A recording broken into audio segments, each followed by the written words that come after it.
Good morning.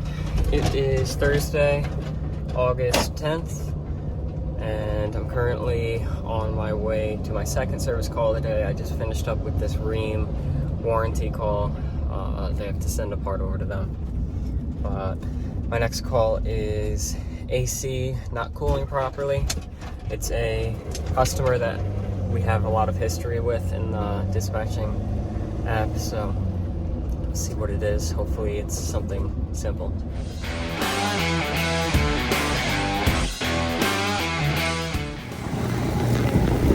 Okay, so here is our unit. It's a Rheem 4-ton condenser, 410A refrigerant. It's loud, so it's gonna pull power. But issue is system's not cooling properly, not keeping up. We got a fur coat on that side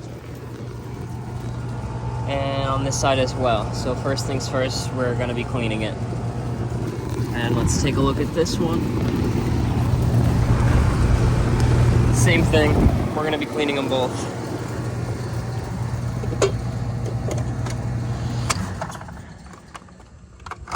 Let me make sure that I have some coil cleaner. Okay, so I did have to mix the blue stuff and the yellow stuff, so now I got green stuff because I was short on the blue. But that's New Calgon and Refrigeration Technologies mixture. But I completely took the panels off. That way I could really get all this crud off, brushed off, and then go in with the water and the coil cleaner. First thing I'm gonna do is just clean up all this debris and spider webs and things like that. And I did do this last year, so it got real dirty really quick. Looks like a lot of landscaper, like shavings, grass, so it is what it is. Runs all the way along the bottom, so let's see. Okay, so I just blew everything out really well, inside, outside, and got the hose hooked up.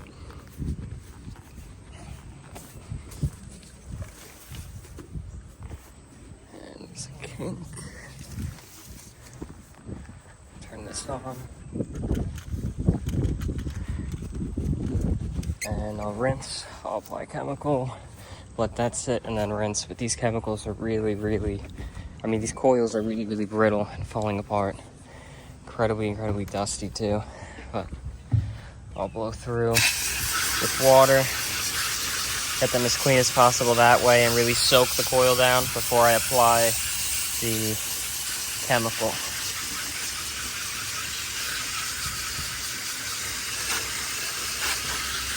Okay, so I applied the chemical from the inside out.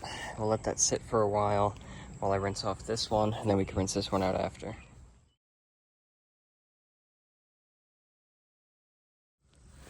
And it's a little bit tricky to do this one-handed, but I'm going to be rinsing out that chemical now. And you can see it really pulls out a lot of that discoloration and that dirt. It's not going to be perfect because of how old these are and stained, but you can see it's pulling, maybe the camera can't see, but it is pulling out brown. So I'll get these thoroughly rinsed to remove all that chemical and turn them on, and we'll check charge. Okay, so I rinsed them off really well till the water ran without suds, and pulled a lot out, but it has a lot of discoloration on it. I guess that's permanent, like staining. But I'm gonna get them put back together and fire them up. Okay, so I got them both reassembled and wired in, but I care most about this one. So I'm gonna plug the disconnect in, let the coil dry off, and check our 410A pressures.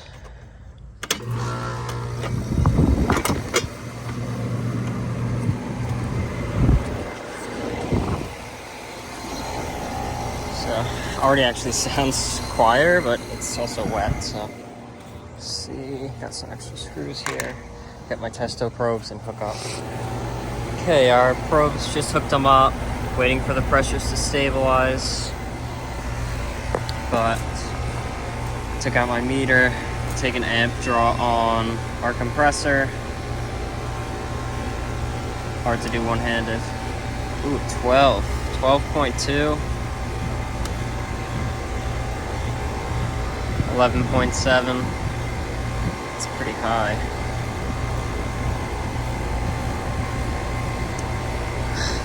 There we go. 8.5. It's a lot of amperage. Let's check this one.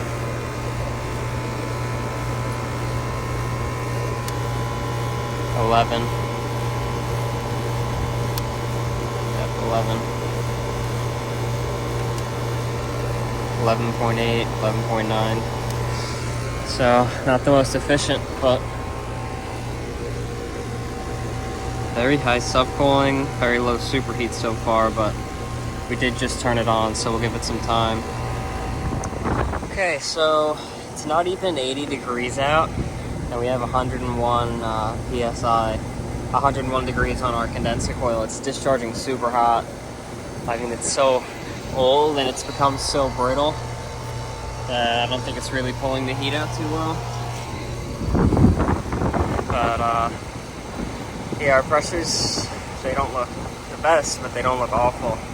Definitely don't think it's low. If anything, maybe low airflow inside, maybe a dirty coil. But yeah, that's seems pretty high for the temperature outside, but maybe not.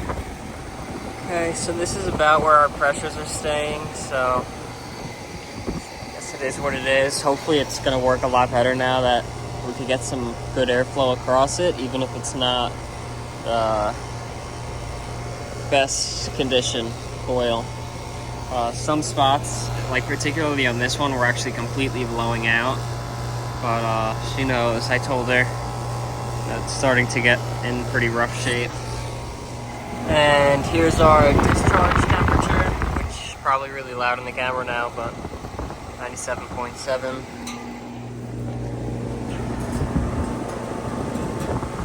This one's lower, 96. Still dropping a little. Okay, there's our supply air, 67.4.6.